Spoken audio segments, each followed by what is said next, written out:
utopia where boundaries never shifted. In reality, it was a dynamic, complex patchwork of empires and tribes. Most Native American cultures didn't even have a concept of individual land ownership.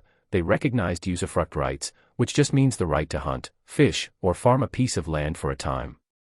Borders weren't drawn in stone, they shifted constantly based on who had the power to hold them. Now that we've set the stage, let's dive into the first major pillar that supports the stolen land narrative, what I call the blank slate fallacy. To say land was stolen requires a very specific legal and moral assumption.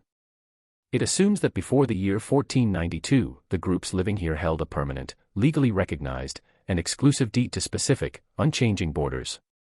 It paints a picture of a flat timeline, a pristine, borderless utopia where different tribes lived in permanent, static harmony with the land and with each other.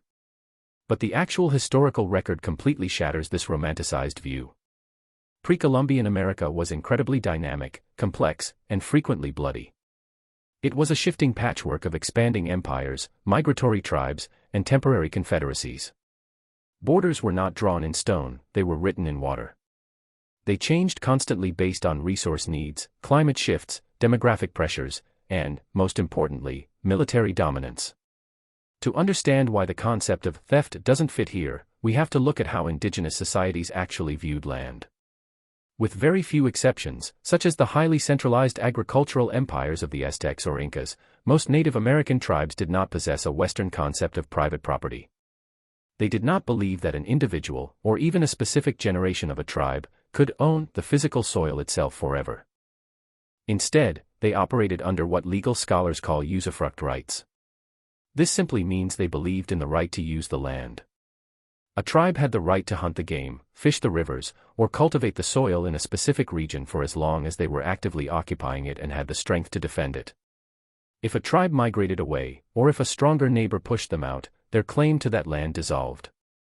Therefore, when European settlers arrived, they didn't encounter a continent of landowners holding property deeds. They encountered a continent of highly fluid populations who were themselves deeply entangled in ongoing, generational cycles of migration and territorial displacement. One tribe's hunting ground in 1500 had often belonged to an entirely different tribe in 1400. By pretending that Native American tribes held a permanent, sacred title to the entire continent, the stolen land argument completely erases the